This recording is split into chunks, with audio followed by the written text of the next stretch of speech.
નમસ્તે વિદ્યાર્થી મિત્રો, આજે આપણે ધોરણ 8 વિષય વિજ્ઞાન એનું પ્રકરણ 1 પાક ઉત્પાદન અને વ્યવસ્થાપન એનો છેલ્લો અને અંતિમ ભાગ 6 જોવો છે. તે જોઈએ તે પહેલાં કદાચ અગાઉના 1 થી 5 ભાગો આપણે જોયા ન હોય તમે, અથવા તો જોવાના રહી ગયા હોય, કોઈ કારણોસર તમને ન મળ્યા હોય, તો આ વિડીયોના ડિસ્ક્રિપ્શનમાં પાંચેય ભાગની તમને લિંક આપેલી છે. એ લિંક ઉપર ક્લિક કરશો એટલે તમને જે તે ભાગ જોવા મળશે. પાંચેય ભાગને આપણે ઝડપથી પહેલાં યાદ કરી લઈએ. પહેલા ભાગમાં આપણે શું જોયું હતું? પાક એટલે શું? એક જ પ્રકારની વનસ્પતિને મોટા પ્રમાણમાં ઉછેર કરવો એને આપણે પાક કહીએ છીએ. પછી પાકના પ્રકારો ખરીફ પાક અને રવિ પાક. પાક ઉછેરની પદ્ધતિઓ: જમીનને તૈયાર કરવી, રોપણી કરવી, સિંચાઈ, ખાતર, લણણી, નીંદણથી રક્ષણ અને સંગ્રહ. આ બધી પદ્ધતિઓના નામ આપણે પહેલા ભાગમાં જોયા હતા.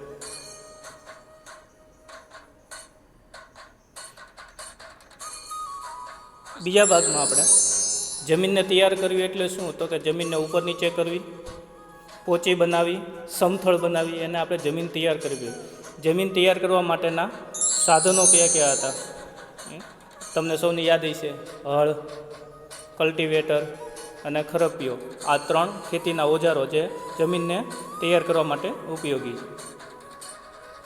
બીજા ભાગમાં આપણે શું જોયું? વાવણી કેવી રીતે કરવામાં આવે? વાવણી શા માટે કરવી જોઈએ? આપણે એવું જોયું હતું વાવણીમાં કે ભાઈ એક સમાન અંતરે બીજ રોપાય એ જરૂરી છે, એક સમાન ઊંડાઈએ રોપાય એ પણ જરૂરી છે, જેથી નીંદણ ઉપર કાબૂ રાખી શકાય. વાવણીના ઓજારો જોયા હતા આપણે. એક તો પરંપરાગત સાધન અને બીજું વાવણીઓ, જેને આપણે સીડ ડ્રીલ કહીએ છીએ, તે ટ્રેક્ટર સાથે જોડાય, તેની પણ આપણે વાત કરી. પછી આપણે જોયું હતું કે એક જ પ્રકારના પાક છે એ જમીનમાં આપણે વારંવાર લઈએ ત્યારે જમીનમાં પોષક તત્વોમાં પ્રમાણ છે એ ઘટી જાય, એટલે એને બહારથી કેટલાક પોષક તત્વો આપણે ઉમેરતા હોય, જેને આપણે ખાતર કહીએ છીએ. એના 2 પ્રકાર, કુદરતી ખાતર અને કૃત્રિમ ખાતર. યુરિયા, પછી NPK, નાઇટ્રોજનયુક્ત ખાતરો, એ બધા કૃત્રિમ ખાતર છે. છાણિયું ખાતર, સેન્દ્રિય ખાતર, આ બધા કુદરતી ખાતરો છે. પછીના ભાગમાં આપણે જોયું હતું સિંચાઈ એટલે શું. જો પાક છે એ જમીન તૈયાર કરી દીધી, બીજ રોપાઈ ગયા, બહારથી કેટલાક પોષક તત્વો ખાતર રૂપે ઉમેરી દીધા, પછી યોગ્ય સમયે સમયાંતરે પાણી પાવાની જે ક્રિયા છે એને આપણે સિંચાઈ કહીએ. સિંચાઈની પદ્ધતિઓ 4 પરંપરાગત પદ્ધતિઓ જોઈ હતી. મોટ, ચેન પંપ, બરાબર, પછી રહેટ. એ જે 4 પદ્ધતિઓ હતી એ આપણે પરંપરાગત પદ્ધતિઓ હતા. અને આધુનિક પદ્ધતિઓમાં આપણે જોયું હતું ફુવારા પદ્ધતિ અને ટપક સિંચાઈ પદ્ધતિ. એની પછીના ભાગમાં આપણે જોયું હતું નીંદણથી રક્ષણ. નીંદણ એટલે શું? તો પાકની સાથે સાથે બિનજરૂરી અને નકામી જે વનસ્પતિ ઉગી નીકળે એને આપણે નીંદણ કહીએ છીએ. અને નીંદણથી રક્ષણ શા માટે કરવું જોઈએ? તો કે મુખ્ય જે પાક છે એમાં એના જમીન, પાણી, પોષક તત્વો, પ્રકાશ, આ બધામાં આ નીંદણ છે એ ભાગ પડાવે છે. એટલે પાક ઉત્પાદન આપણને બરાબર મળતું નથી. એટલા માટે નીંદણથી રક્ષણ કરવું જોઈએ. નીંદણ રક્ષણ કરવા માટેનું સાધન હતું એક ખુરપી અને બીજું રાસાયણિક, જેમાં 2,4-D નામનું રસાયણ છે એ છાંટવામાં આવે અને લણણી કરતાં પહેલાં નીંદણ કરવામાં આવે. લણણી એટલે શું? તો કે તૈયાર થઈ ગયેલો જે પાક છે એને કાપવો, એને આપણે લણણી કહીએ છીએ. હવે કાપતી વખતે 2 બાબતોનું ધ્યાન રાખવામાં આવે છે. ઘણી વખત જમીનથી અડોઅડ કાપવામાં આવે છે, ઘણી વખત જમીનમાં મૂળ સાથે એને ખેંચવામાં આવે છે. એના માટેના સાધનો હતા થ્રેસિંગ, પછી કમ્બાઈન મશીન. આ બધાય જે મશીનો છે એ લણણી માટેના હતા. આજે આપણે શું જોવું છે? પહેલું, સંગ્રહ. હવે પાક તૈયાર થઈ ગયો છે તો એનો સંગ્રહ કેવી રીતે કરવો અને શા માટે કરવો જોઈએ એ આજે આપણે જોવું છે. બીજું, પશુપાલન એટલે શું? અને છેલ્લે આજે આ પાઠનું છેલ્લું અંતિમ ગૃહ કાર્ય.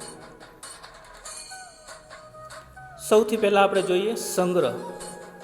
સંગ્રહ એટલે શું? ઉત્પાદનનું સંગ્રહ એક મહત્ત્વપૂર્ણ કાર્ય છે. જે પાક છે એ ઉગ્યો છે એનો સંગ્રહ કરવો એ ખૂબ મહત્ત્વનું કામ છે. જો લણેલા પાકને વધારે સમય સુધી રાખવા ન હોય તો તેને ભેજ, કીટકો, ઉંદરો અને સૂક્ષ્મ જીવોથી સુરક્ષિત રાખવા પડે. આપણે પાક જે ઉગ્યો છે, માની લો કે ઘઉં ઉગ્યા છે, તો એ ઘઉંને લાંબો સમય સુધી જો સાચવવા હોય તો એને ભેજ, કીટકો નાના નાના અને ઉંદરો અને બીજા સૂક્ષ્મ જીવોથી એને સુરક્ષિત રાખવા જરૂરી થઈ જાય. જો લણેલા પાકના દાણાઓને સૂકવ્યા વગર જ સંગ્રહ કરવામાં આવે, તમે જોયું હોય છે ઘણી વખત ખેતીમાં જ્યારે પાક લણવાની સિઝન આવતી હોય ત્યારે પાકને લણ્યા પછી ખેતરમાં સૂર્યપ્રકાશમાં એને સૂકવવામાં આવે, પોળા કરીને. શું કરવા? તો એ જ્યારે સુકાઈ જાય છે એટલે એમાં ભેજનું પ્રમાણ ઓછું થઈ જાય, અને ભેજનું પ્રમાણ ઓછું થઈ જાય એટલે એને બગડવાની અથવા તો એને સૂક્ષ્મજીવો દ્વારા નષ્ટ થવાની જે સંભાવનાઓ છે એ ઓછી થઈ જાય. જો સંગ્રહ આવી રીતે સૂક્યા વગર જ સંગ્રહ કરીએ તો એમાં ભેજ હોય, અને ભેજ હોય એટલે એમાં કેટલાક સૂક્ષ્મજીવો ઉત્પન્ન થાય અને બીજ જે છે, પાક છે, એને બગાડે. આવો જે બીજ છે અથવા તો આવો જે પાક છે એને ફરીથી આપણે બીજ વાવવા માટે ઉપયોગ કરીએ, બીજ તરીકે એનો ઉપયોગ કરીએ તો એ ઉપયોગી બનતા નથી, અને બીજા ઉપયોગ માટે પણ આપણને બિનઉપયોગી રહે. એટલે લણેલા પાકને સૂકવવામાં આવે છે, એના જે દાણા છે એને સૂકવવામાં આવે જેથી એમાં ભેજ અને બીજા જો કોઈ સૂક્ષ્મજીવો ઉપદ્રવ હોય તો સૂર્યપ્રકાશની હાજરીમાં એ દૂર થઈ જાય. હવે સૂકવવું એટલે શું? તો કે સંગ્રહની પહેલાં બીજને તાપમાં સૂકવવા આવશ્યક છે, જેનાથી તેનામાં રહેલા ભેજની માત્રામાં ઘટાડો થાય, ભેજ છે એ ઓછો થઈ જાય, અને કીટકો, બીજી ઉપદ્રવી જીવાત, બેક્ટેરિયા અને ફૂગથી રક્ષણ પ્રાપ્ત થાય.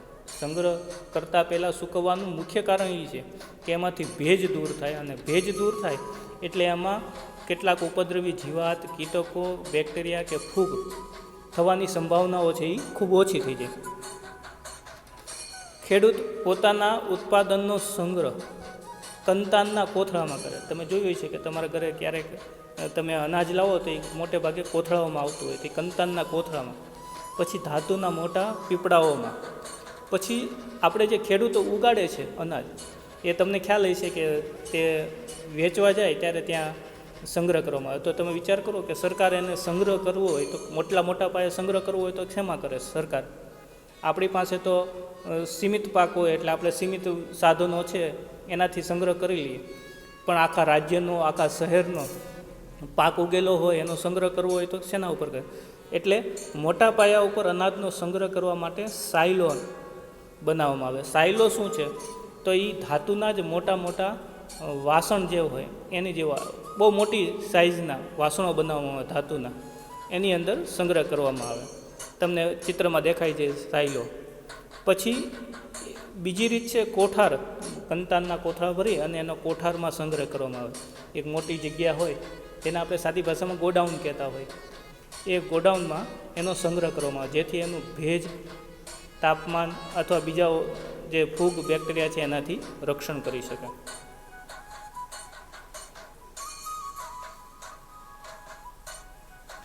પશુપાલન.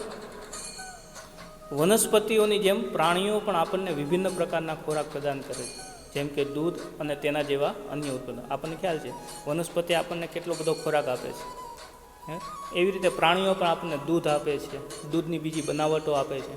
કેટલાક પ્રાણીઓ છે એ માંસાહાર તરીકે ઉપયોગમાં આવે છે, એટલે ખોરાક તરીકે ઉપયોગી છે. તો જેમ વનસ્પતિ આપણને ખોરાક આપે છે એવી જ રીતે પ્રાણીઓ પણ આપણને ખોરાક આપે છે. સમુદ્ર તટીય ક્ષેત્રો એટલે સમુદ્ર કિનારે રહેતા જે લોકો છે એનો મુખ્ય ખોરાક માછલી છે. એ માછલીનો ખોરાક તરીકે, જો માછલી છે એ પ્રાણી છે એનો આપણે ખોરાક તરીકે ઉપયોગ કરીએ એટલે એક રીતે આપણને એ ખોરાક પૂરો પાડે છે.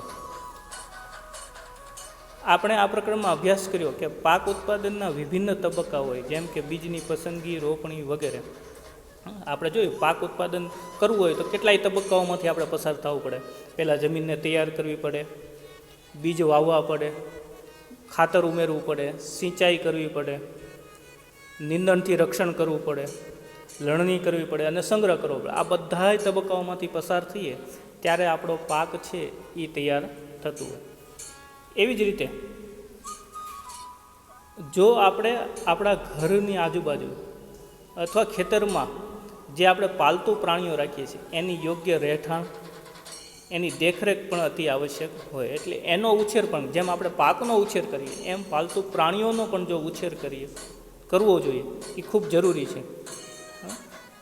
જ્યારે આવો ઉછેર મોટા પાયા ઉપર કરવામાં આવે, આપણે પાકની વ્યાખ્યા જોઈ હતી કે ભાઈ એક જ પ્રકારની વનસ્પતિને મોટા પાયા ઉપર મોટા પ્રમાણમાં ઉગાડવામાં આવે તેને પાક કહેવાય. એવી જ રીતે મોટા પ્રમાણમાં એક જ પ્રકારના પશુઓ અથવા તો પ્રાણીઓની દેખરેખ રાખવામાં આવે, એની સંભાળ રાખવામાં આવે, એનો ઉછેર કરવામાં આવે ત્યારે એને પશુપાલન કહે છે. પશુપાલન માટે આવશ્યક છે કે એની તમામ પ્રકારની દેખરેખ રાખવામાં આવે. જેમ આપણે પાકનો વાવણીથી લઈને લણણી સુધીનો તમામ પ્રકારના આ તબક્કાઓનું ધ્યાન રાખીએ, એમ આ પશુપાલનમાં પાલતુ પ્રાણીઓના જન્મથી લઈ અને એના પુખ્ત વય સુધી એનો ઉછેર સારી રીતે થવો જરૂરી છે. તંદુરસ્તી માટે માછલી એક સારો ખોરાક છે.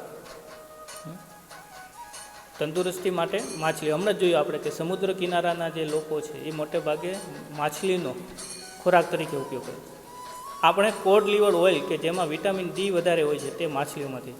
તમને ક્યારેક બીમાર પડ્યા હોય આપણે ત્યારે આપણને વિટામિન ડીની જરૂર હોય, ત્યારે એ વિટામિન ડી માટે કોડ લીવર ઓઇલ એટલે એક પ્રકારનું તેલ આપણને આપવામાં આવે છે દવા તરીકે, અથવા તો એમની ટેબ્લેટ આપવામાં આવે. એ ટેબ્લેટ છે કે દવા છે, ઓઇલ છે, એ માછલીમાંથી મળે છે. એટલે પ્રાણીઓ છે એ પણ આપણને એક પ્રકારે ખોરાક પૂરો પાડે છે.